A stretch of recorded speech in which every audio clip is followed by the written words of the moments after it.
Tudo bem, pessoal? Bem-vindos a mais um Time to Talk by LM, o seu canal do empreendedorismo. Hoje a gente está com um convidado bem especial, que também tem um canal no YouTube, mas eu não posso me comparar com ele, que o canal dele bomba, tá?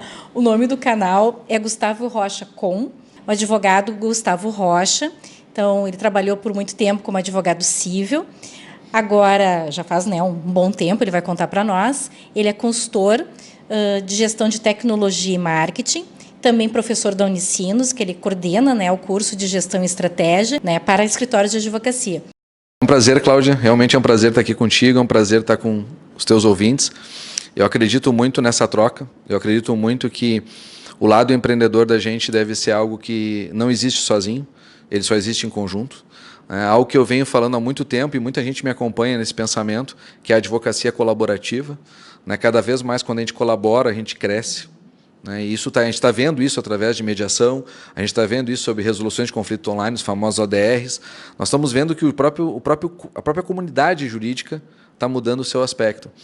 Então, acho que isso é muito interessante, essa colaboração, essa troca, essa gentileza entre as pessoas, acho que isso é muito importante. Me apresentando, então, rapidamente, para a gente poder dar sequência. Me chamo Gustavo Rocha, já estou aí na área de consultoria há 15 anos.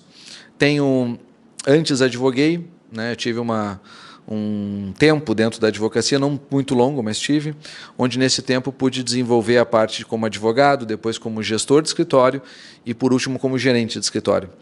Depois disso, eu resolvi fazer uma carreira solo e, nessa carreira solo, desenvolvi gestão, tecnologia e marketing como as minhas premissas de trabalho. Foi uma carreira que já está praticamente há 15 anos existindo em Porto Alegre e várias cidades do Brasil. Minha base é Porto Alegre hoje, mas não posso dizer que é só aqui. Eu atendo hoje, só para vocês terem uma ideia, nesse exato momento, eu atendo clientes de Porto Alegre, interior do Rio Grande do Sul, de forma presencial, e atendo clientes online em São Paulo, Goiânia e até no Piauí.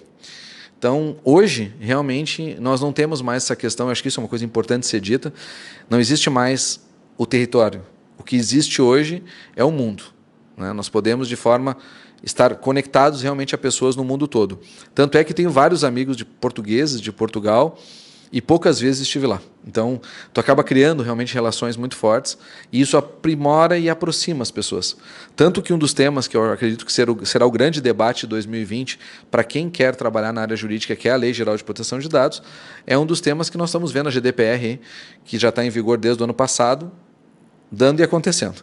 Quer dizer, acontecendo muita coisa, o pessoal de lá apavorado em muitos aspectos, nós aqui de outra banda também querendo saber como vai por aqui funcionar e com alguns insights, que já estamos tendo de situações que aconteceram aqui preparatórias a essa LGPD.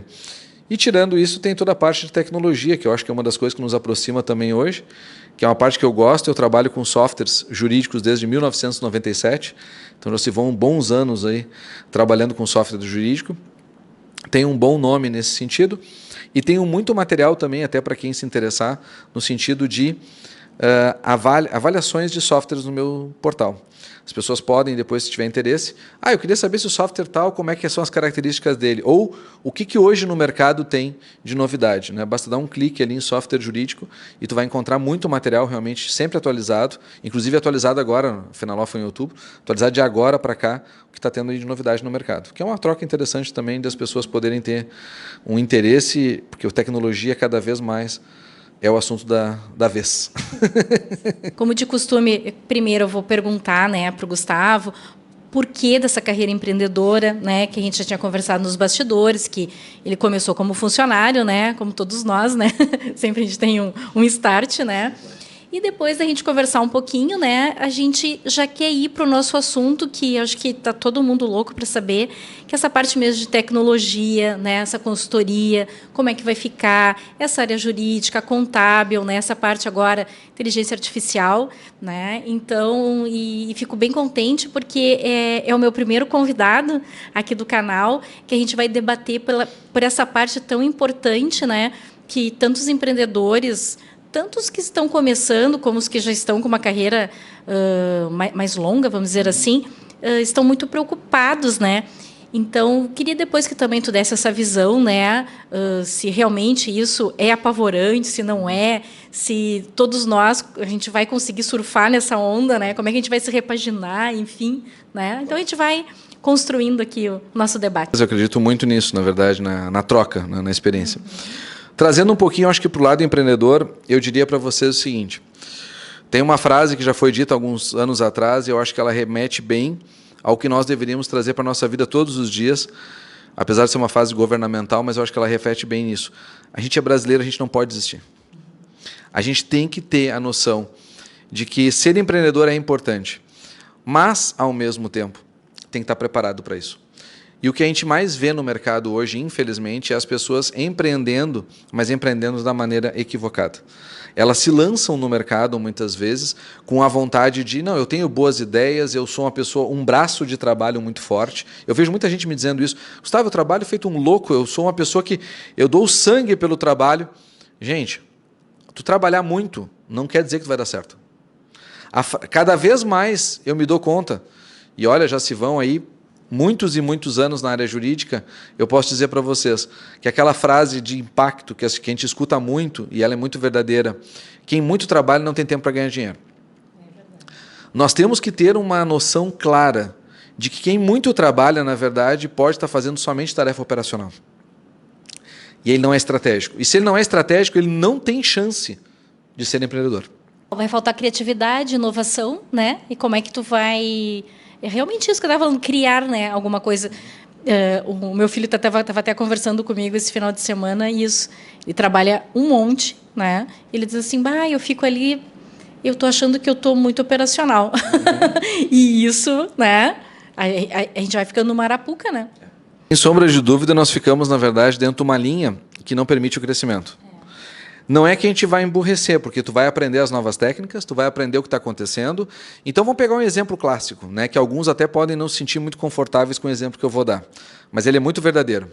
Pega o advogado que se formou há algum tempo, já fez a sua pós, tem até mestrado, ele está super atualizado com o que está acontecendo hoje das teses jurídicas, ele sabe tudo sobre recurso repetitivo, ele fica indignado com as decisões do STF e STJ, não tem como não ficar. Ele fica, muitas vezes, né, absorvido no direito de forma tal que ele se diz, eu sou uma autoridade nesse assunto. Aí ele começa a escutar o marketing, ele começa a escutar as pessoas que falam sobre tecnologia, gestão, e ele diz, nossa, mas eu fico indignado com esses assuntos, eu tenho conhecimento jurídico, eu poderia muito bem abrir uma porta e ser um empreendedor. E é aí que ele quebra a cara. Porque ser estratégico não é ter conhecimento jurídico. Para ser estratégico na área jurídica, e até mesmo na área contábil, é bem similar o propósito, tu tem que ter duas coisas muito claras. A primeira, a consciência que tu só vai ter retorno, em média, depois de 3 anos. No mínimo. E o primeiro ano, talvez retorno 0. E a segunda coisa que é muito crítica. Quem é que vai comprar a minha ideia? Além da minha mãe. Então, quem vai comprar isso da gente?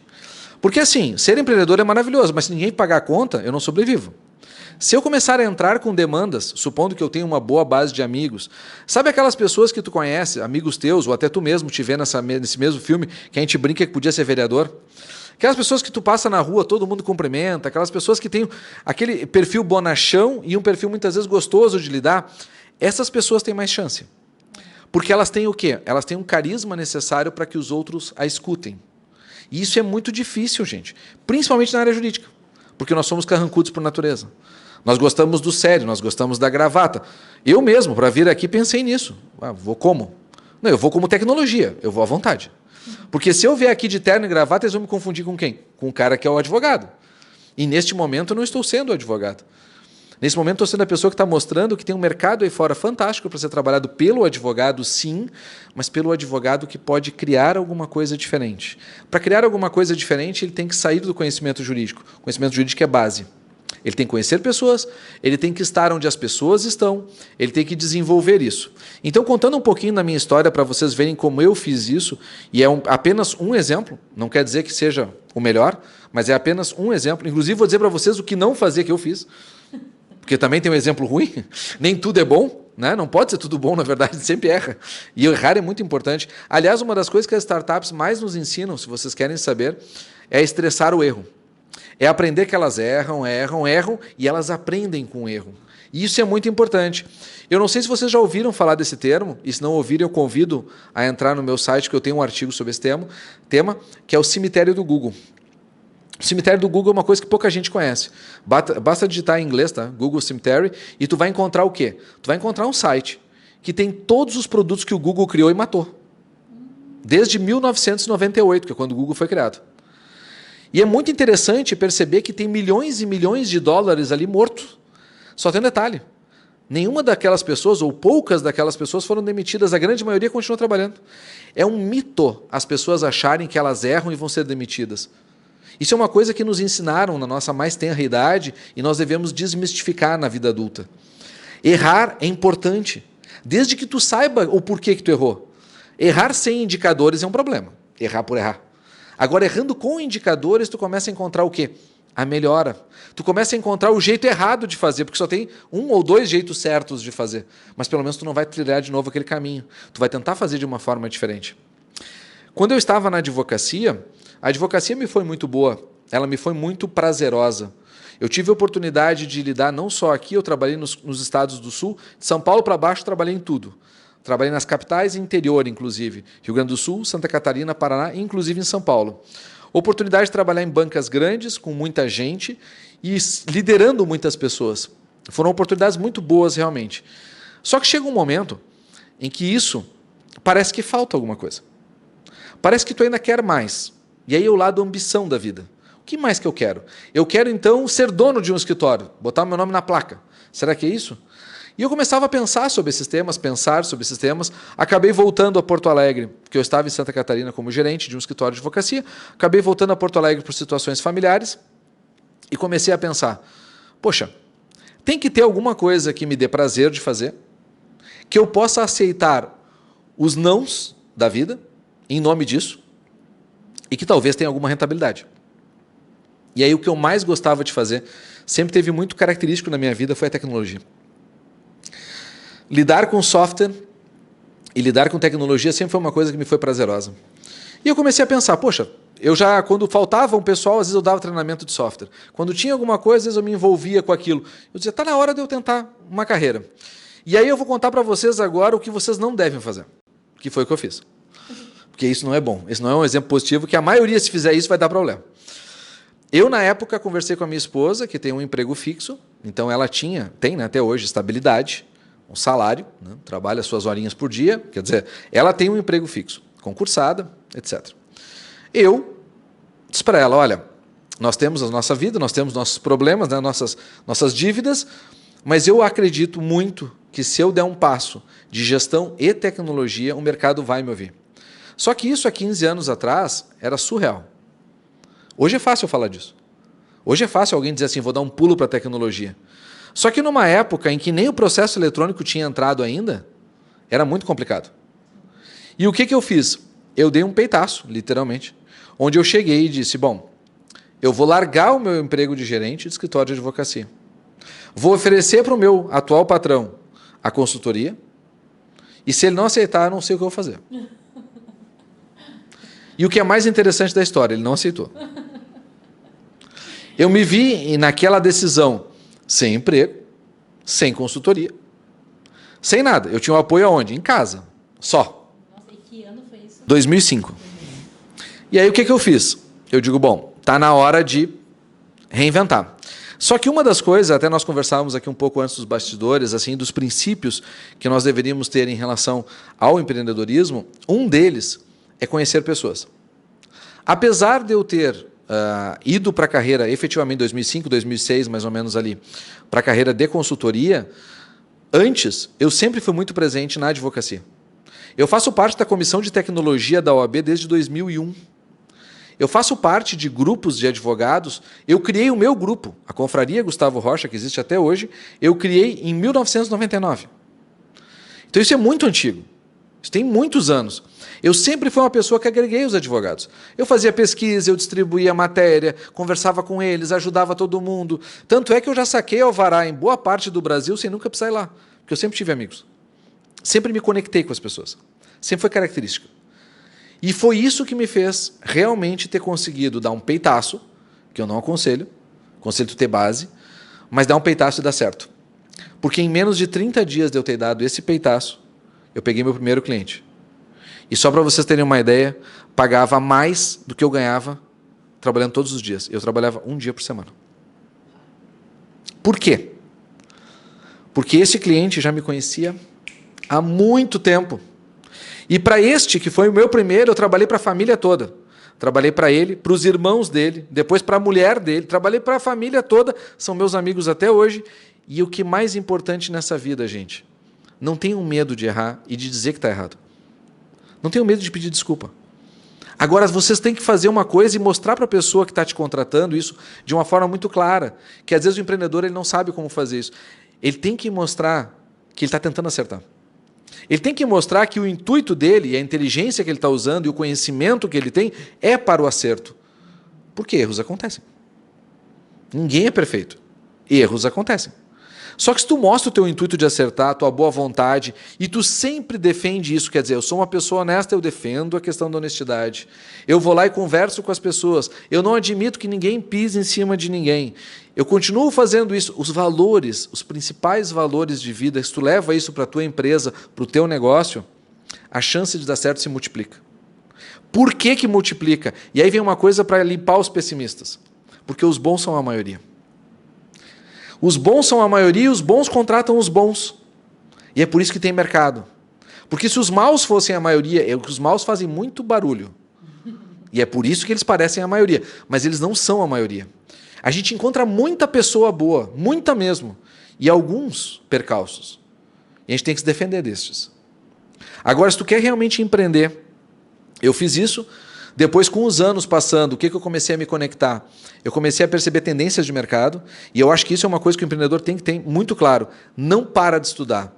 Mas não parar de estudar não é aquela coisa, eu tenho que fazer uma pós, eu tenho que fazer um mestrado. Gente, não é que isso seja, não é desprezível, bem pelo contrário. Mas tem um detalhe. Hoje estudar pode estar ao alcance do teu celular.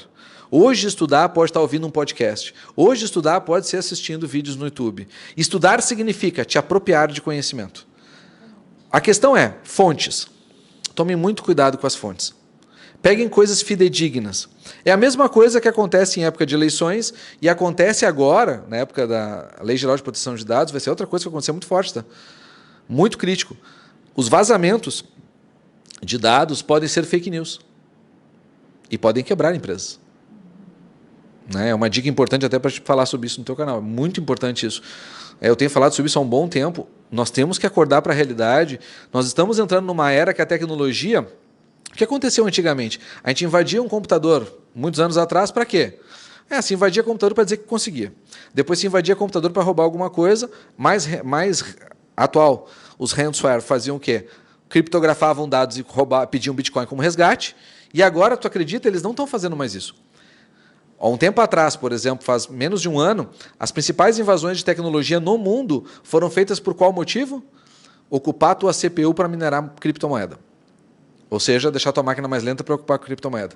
E agora, recentemente, estou falando de coisa de poucos meses atrás, eles estão começando a invadir para que somente eles invadem e capturam os dados. Mais nada. Tu nem fica sabendo. E depois eles vazam isso. Geralmente para a imprensa. E isso está dando uma dor de cabeça gigante. Nos últimos 30 dias, tá? Da nossa data aqui da gravação, 30 dias para trás, nós tivemos mais de 100 milhões de dados vazados só no Brasil. E dados que eu estou falando assim, completos. Tá? Nome, CPF. Inclusive, hoje, na data de hoje, um site vazou, mais de 60 bancos foram afetados. Um site vazou, dados inclusive de conta bancária, e esses são dados atuais. O que é um perigo gigante para nós, por quê? Porque ele vai ter a minha conta, tem meu CPF, tem meu nome completo. Ele tem inúmeros dados que para fazer uma fraude fica muito mais fácil. Então nós temos que estar acordados para isso. E tu, empreendedor, mais ainda. Por quê? Porque tu está começando.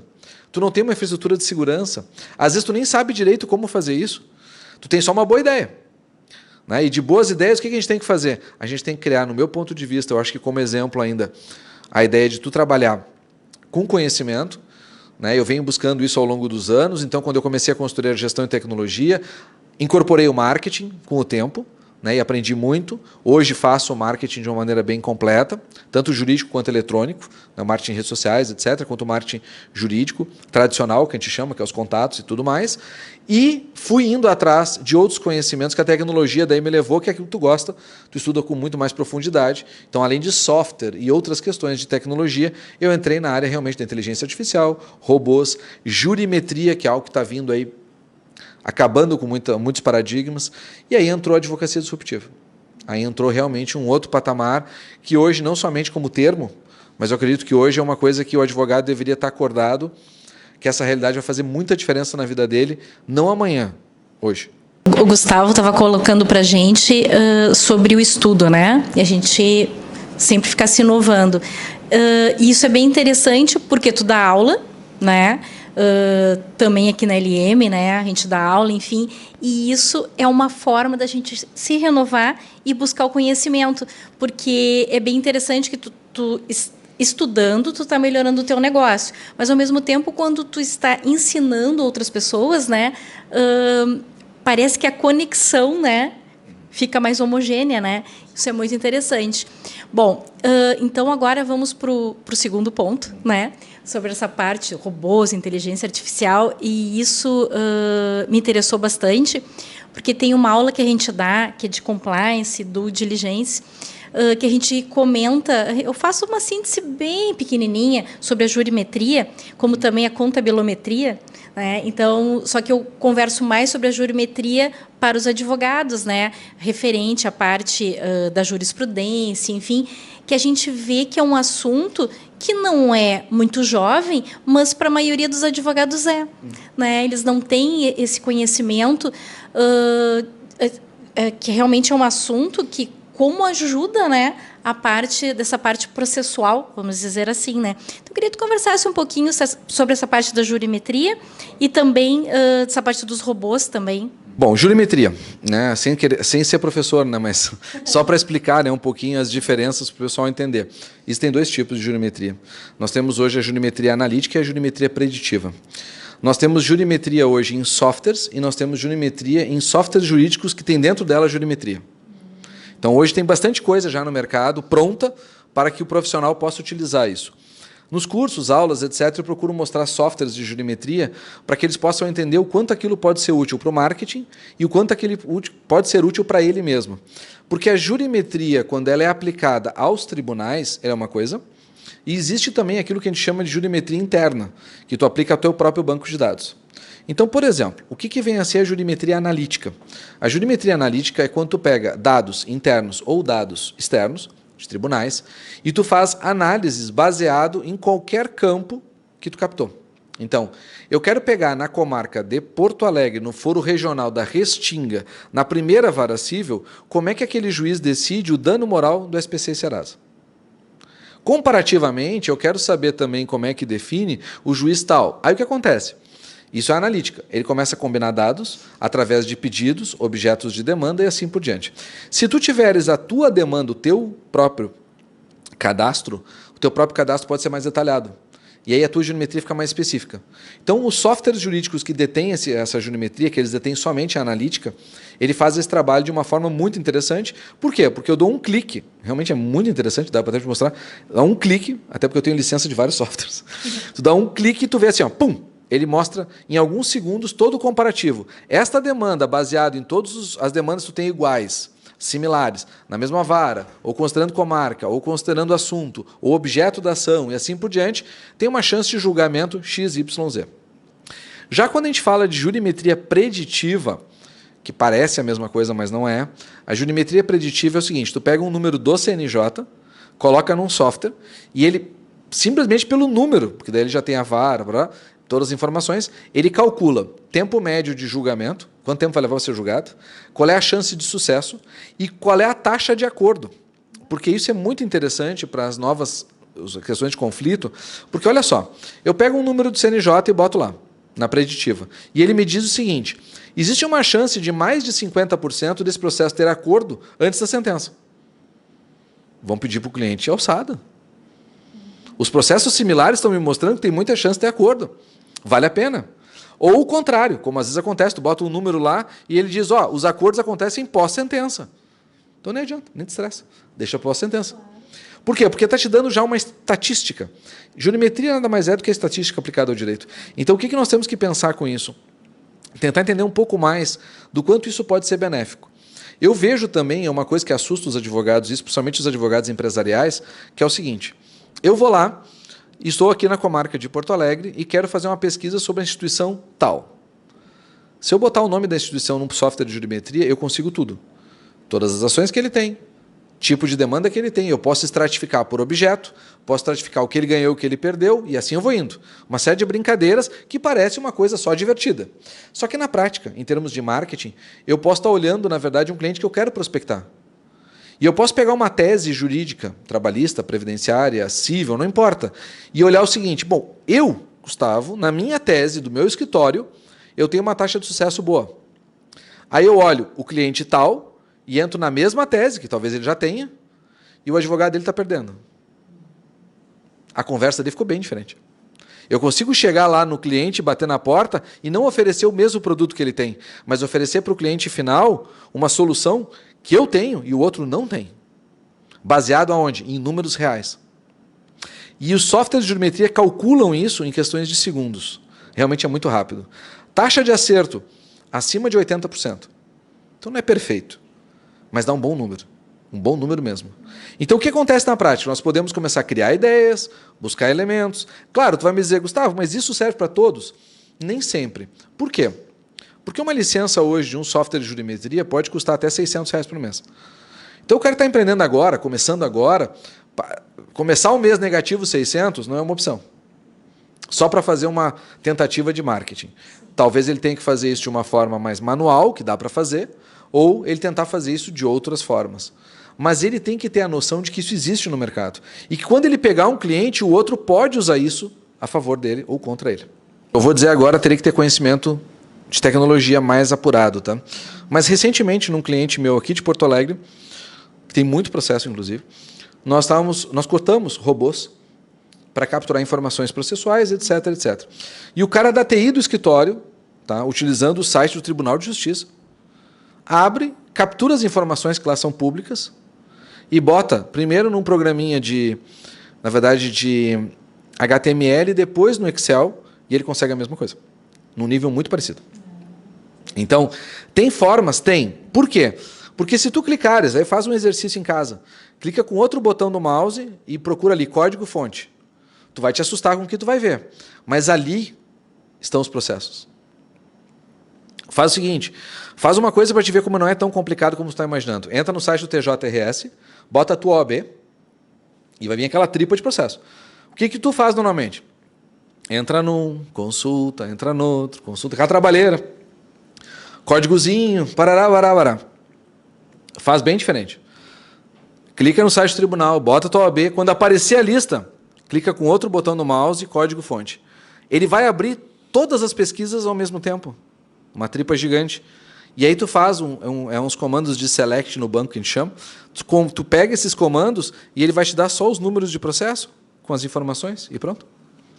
Então, a tecnologia, na verdade, em HTML, pela pesquisa, ela está lá. Não é tão complexa quanto se imagina. O pessoal às vezes imagina uma coisa de outro mundo. Não é realmente de outro mundo. O que é mais difícil, entre aspas, é o processo eletrônico. Porque o processo eletrônico tem que entrar num banco de dados que não é teu, que são os dos tribunais, mas isso tem data para acabar. Tá? Porque assim, ó, quando é que começou essa brincadeira? Tá? Começou em 2002, com a medida provisória 2200, que foi quem começou com a história do CP Brasil e toda a função lá atrás, processo eletrônico. Depois nós tivemos o Marco Civil da Internet, o próprio novo Código de Processo Civil e uma série de outras questões legislativas. Alguns absurdos, caso vocês não saibam, o processo eletrônico no Brasil vigorou por mais de 10 anos com medida provisória, sendo renovado a cada 30 dias. Se não fosse renovado um dia, todos os processos eram nulos. Brasil, sendo Brasil. Mas, isso é só uma curiosidade, agora já é lei, né? Mas naquele tempo foi um troço muito interessante pensar que um simples canetaço esquecido para virar a medida provisória poderia causar realmente um pedido de nulidade de processos, por não ter a base do processo, e não teria como vigiar naquele formato. Né? Não teria como. Seria um troço surreal. Mas, falando de processo eletrônico, o processo eletrônico, desde 2002, houve toda uma briga, OAB, tribunais, uma série de questões, nem vou dedicar muito tempo a isso, que é longo, a história é longa, mas o que acontece na prática é assim, o processo eletrônico veio, e quando ele veio com uma prerrogativa. Eu não posso, como é que ele dizia? Eu não posso fazer a pesquisa dentro dele, porque ele é fechado, ele é um software proprietário. Então ele veio proprietário pelos tribunais, mas depois cada um criou o seu. Nós temos hoje, para vocês terem uma ideia, 46 tipos de processo eletrônico no Brasil, então é gigante a quantidade. A OAB tentou durante muitos anos processo eletrônico único. Houve em 2013 uma medida, um canetaço que criou, depois houve uma ação lá no CNJ que não permitiu isso e uma série de outros fatores. O que acontece hoje? Hoje nós temos uma coisa chamada MNI, Modelo Nacional de Interoperabilidade. O que é isso? O MNI vai permitir que os 46 softwares conversem entre si. Tá? Isso já está em andamento no Conselho Federal e na OAB e nos tribunais. E a ideia, até então, era o quê? Nós criáramos no portal da OAB do Conselho Federal um portal único, que tu entre com usuário e senha ou certificado digital e tu acesse todos os processos eletrônicos do Brasil. Por que isso vai ser fácil e permitido? Porque quando todos os softwares de processo eletrônico conversarem entre si, todos eles, já estava previsto na medida provisória lá em 2002, todos eles vão ter web service. Ou seja, todos eles vão ter uma área pública que tu pode capturar informações. Aí todos os sites vão poder buscar, todos os robôs vão poder buscar. Coisa que hoje a gente tem que entrar com o teu certificado, com a tua senha. Hoje é quase uma invasão, entre aspas, pela máquina, em nome de uma pessoa física, para fazer esse trabalho, algo que vai ser público para que isso aconteça. Só que hoje ainda não é. Então, há um caminho em cima disso. Para a gente ter uma ideia, a previsão disso estar pronto era 2018, e de 46 nós temos 16 prontos. Então, ainda leva um tempo para isso estar pronto, tá? Mas eu acredito que em alguns anos isso vai ficar muito mais fácil para o advogado. Aí, te respondendo uma pergunta importante, que eu acho que as pessoas têm muita dúvida sobre isso, que é os robôs, né? A questão é a seguinte. Richard Susskind, um americano, escreveu um livro em 2009, há 10 anos atrás, chamado The End of Lawyers, O Fim dos Advogados. E até hoje se fala muito desse livro, até hoje se fala muito sobre essa situação, e muita gente diz, ele estava certo, os advogados vão acabar. Ele nunca disse isso, apesar do título. Nunca. O que ele disse é o seguinte, o formato de fazer advocacia vai acabar. Não é o advogado que vai acabar, é o formato de fazer advocacia. E nós estamos vendo os robôs fazendo isso de forma muito clara. O advogado Ctrl-C, Ctrl-V, aquele que se forma achando, isso é um erro muito comum, ele se forma achando que a vida dele vai ser fazer processo judicial, primeiro, ele está equivocado quanto à advocacia. Advogar, escutem isso com atenção, advogar não é fazer processo judicial. Advogar não é fazer processo consultivo. Advogar é procurar a justiça ao cliente. Isso é advogar. O processo é um meio pelo qual tu busca isso. Ou não é processo. Ou pode ser conciliação, ou pode ser consultivo, ou pode ser outras formas. Advogar não é o processo. Por isso, quando os advogados dizem, eu tenho 1000 processos, o problema é teu. Tu tem 1000 problemas para resolver. Mas 1000 problemas que não se transformam em dinheiro porque tu tem processo. Eles não têm consequência direta. Não existe uma relação binômio. Tenho processo, tenho dinheiro. Aí alguns vão dizer, mas na área empresarial não é assim? Eu digo, sim, tu cobra por processo, mas pergunta como é que eles estão cobrando hoje. Cada vez menos e cada vez eles querem renovar por um valor menor. E por que é assim? Porque ninguém mais quer saber de contencioso. Nem nós, nem as empresas, ninguém. O que nós queremos, na verdade, é encontrar paz social. Para encontrar paz social, o judiciário pode ajudar. Tem atrapalhado, mas ele pode ajudar se ele quiser. E o que dá para fazer? Dá para tentar sair do contencioso, buscar as novas medidas de solução, arbitragem, ODR, por aí afora. Né? Olha só o que o pessoal tanto reclamou, por exemplo, da área trabalhista. Né? A reforma trabalhista fez tanta coisa.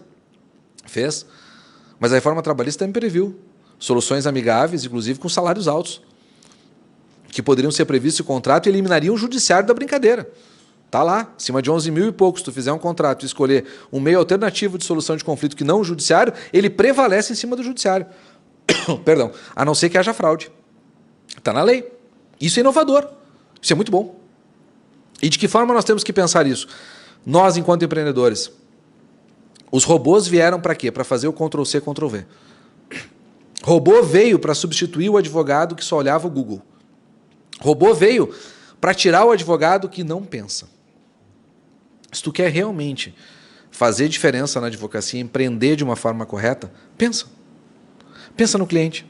Pensa nas consequências do teu ato. Pensa se vale a pena entrar com o processo. Canso, às vezes, até de situações que eu discuto com a minha esposa. Uma vez tivemos uma briga num condomínio que morávamos, E ela discutia, queria fazer ação judicial, queria isso, queria aquilo, não sei o quê. Eu digo, não. Deixa eu conversar com eles. Criamos um grupo e eu gravei um áudio e resolvi tudo. Por quê? Porque eu disse, olha, duas coisas vocês têm que entender. Uma, eu sou advogado e eu não pago ninguém para assinar a ação. Se tiver que entrar, eu mesmo assino. Segunda, eu não quero entrar com a ação. Mas se eu tiver que entrar, todos vocês vão se encontrar comigo na frente do juiz. A gente resolve. A gente não quer o litígio, em hipótese nenhuma. E não sou só eu, que sei quanto custa, que sei o quanto é trabalhoso, o quanto é xarope, o quanto é lento. Não é só isso. É porque, na verdade, isso não resolve o caso. O que resolve o caso é nós tomarmos medidas na conversa e em diversos outros formatos que levem isso. E, aliás, os contadores, por exemplo, que desde 2015 tiveram refeitos boa parte das suas atividades pela própria Receita Federal, aumentando em termos de compliance e de risco gigante as atividades deles, também são outros que estão intimamente impactados, digamos assim, com a tecnologia. Só que com um diferencial, que eles têm que tomar muito cuidado. Chegou a hora do contador também pensar além da Receita Federal, no caso. Chegou a hora do contador começar a pensar que ele tem que produzir algo diferente e não é elucubrações, digamos assim, como muito foi vendido em muitas épocas. Não, vamos fazer as famosas holdings, vamos fazer isso, vamos fazer isso. Não é só esse tipo de coisa. É entender que muitas vezes a opinião tem que ser o seguinte, olha, isso aqui tem um risco. Se tu quer assumir, o risco é teu. Não é meu. Assina aqui. O risco é teu. Nós temos que entender o nosso papel enquanto profissional. Porque o nosso papel enquanto profissional ele também faz parte do nosso eu. Quer dizer, eu enquanto consultor, o meu cliente vai chegar e vai dizer o seguinte, Gustavo, eu quero fazer isso aqui. Eu vou dizer, isso é uma infração ética. Vou documentar para ti, isso é uma infração ética. Tu quer fazer, o risco é teu. Quem vai tomar depois o processo não sou eu. Mas tem que ser avisado, tem que ser documentado, e por isso que eu acho que é tão importante essas questões de compliance também. Mas, respondendo, então, objetivamente, se a pergunta é, haverá o fim dos advogados? Não. O que vai haver, realmente, é o fim da advocacia tradicional. Vai começar, e já está acontecendo, uma advocacia pautada em tecnologia, e principalmente pautada em tudo que pode ser mecânico, ser resolvido. Um exemplo, de novo, prático, só para finalizar. Um cliente, essa semana passada, chegou para mim e disse assim, eu tenho um software que é servidor, que até nós estamos pensando agora no ano que vem em trocar, tudo mais. Mas ele disse assim, o que eu faço agora? Um cliente está demandando para mim relatórios e eu, às vezes, tenho um advogado aqui dentro que fica errando número de processo. Eu digo, sim, mas pensa comigo. Ctrl+C, Ctrl+V, o advogado vai lá, copia, cola, verifica o status do processo, atualiza uma planilha. Ô trabalhinho chato, né? Para a pessoa errar é fácil, porque é um trabalho que ela não quer fazer, é um trabalho que é xarope de fazer e extremamente cansativo. Quem é que gosta disso? A máquina, porque é repetitivo. Então, aí o que nós fizemos? Eu já tenho uma reunião marcada daqui uma semana, nós vamos sentar com um fornecedor de software, vamos desenvolver um robozinho, e aí tu pensa assim, nossa, um robozinho, Gustavo, é só para grande escritório. Gente, vocês têm noção de quanto é que custa um robô hoje? Vamos dar preço aqui. Um robô hoje, o mais caro de todos que vocês podem imaginar, assim, ó, que eu já tenha visto, não sai mais do que R$5.000. E para rodar ele todo mês, eu tenho cliente que rodou aí em trocentos processos, porque depois que ele está pronto é barbada, trocentos processos pagando 500 pila por mês. Então o robô não é uma coisa absurda. Pode ser caro para alguns, eu entendo isso. Pode ser caro para quem está começando. Mas não é algo impossível para quem já tem os seus processos. Aliás, quem precisa do robô já tem como pagar isso. Porque já demanda com muito processo, já tem uma realidade que pode pagar isso. Então é importante ter essa noção também até de valor, porque às vezes as pessoas ficam mistificando que isso é só coisa de escritório grande, que precisa de muito dinheiro. Não é bem assim. A tecnologia hoje já está bem mais palpável, bem mais palatável até, de certa forma. Bom, então tá, pessoal, vamos terminando, né, o programa, infelizmente, né, porque o tempo é curto, mas foi bem bacana essas considerações do Gustavo, referente aos robôs, né, que a gente pode auxiliar o nosso serviço repetitivo. A gente também tem uns outros vídeos anteriores, até a gente teve do direito colaborativo, da doutora Ana Paniagua, que ela comentou muito sobre essa parte que realmente o contencioso, né? Ela disse não que vai deixar de existir, mas realmente vai ter menos, né? Com todas as reformas, enfim. Então tem que ser hoje em dia a parte conciliatória, né? Então eu também acho. E por outro lado a parte contábil, né? Como a gente está sempre alinhada, né, a parte jurídica, ela vai ter que acompanhar. Então a gente também já não vai ser no contencioso, e sim na parte preventiva, colaborativa, né, que aonde houver um advogado, vai estar de braços dados com o contador, né? Sim. Então, eu também acho. E acho também, para contribuir, que o futuro nosso é realmente o estudo, né? A gente se repaginar, né? O robô jamais vai ocupar o nosso espaço humano, vamos supor, a parte pensante, né? E sim, ele vem para nos auxiliar, né? Então, também o nosso escritório ele é bem positivo nessas ideias. Claro, o que é difícil é que, por anos, né, tanto os advogados como os contadores ou outros profissionais, né, que são relacionados à nossa área, ficaram no contencioso, no Ctrl-C, Ctrl-V, como a gente fala. Então, para alguns, realmente é difícil esse redescobrir, né? Então tá, eu vou te passar então o microfone para te dar umas palavrinhas finais, né, e deixar teus contatos também. Bom, gente, eu acredito que seja bem isso. A gente não pode achar que vai acabar a profissão. Bem pelo contrário, a gente tem que achar realmente que ela está se repaginando e modificando os seus vieses. Na questão dos contadores, só a questão eles acompanham os advogados, mas a receita para eles, na verdade, em termos de tecnologia, está bem mais apurada do que para nós. Eles estão com problemas, digamos assim, mais grossos do que os nossos. Eles têm coisas bem críticas, realmente. É um prazer, realmente, mais uma vez, agradeço o convite, é um prazer ter dividido um pouquinho de tempo com vocês. Me coloco à disposição. Quem quiser conhecer um pouquinho mais, entra no gustavorocha.com, que é o meu site, vai encontrar lá um monte de artigos, eu tenho mais de 2.000 artigos publicados, então tem bastante material lá. Lá também vai ter o link lá para o YouTube, lá vai ter link para as redes sociais, né? E é bem fácil realmente. Lá tem todos os meus dados de contato também. Então, se tu tiveres interesse daqui a pouco em mandar um e-mail, mandar um WhatsApp, de conversar, é sempre uma boa ideia. Por que é uma boa ideia? Porque eu acredito muito na troca de conhecimento. Eu escrevo realmente periodicamente, não é à toa que eu tenho 2.000 artigos publicados. Eu acredito que se eu puder te responder uma pergunta, eu vou te responder. O valor agregado de poder ter um trabalho de consultoria é só quando há necessidade. Então, pergunta. Olha, pergunta sobre sistema, pergunta sobre marketing, pergunta sobre gestão. Tira tuas dúvidas. Isso realmente vai fazer com que tu possa ter um outro patamar decisório. E isso pode fazer a diferença, muitas vezes, da tomada de decisão do escritório e poder ser útil realmente é uma das coisas que me dá prazer daí como ser humano. Realmente me engrandece bastante. Então, muito obrigado e até uma próxima oportunidade. Até mais um Time to Talk by LM, o seu canal do empreendedorismo. E siga o nosso canal e dá um like lá no nosso programinha.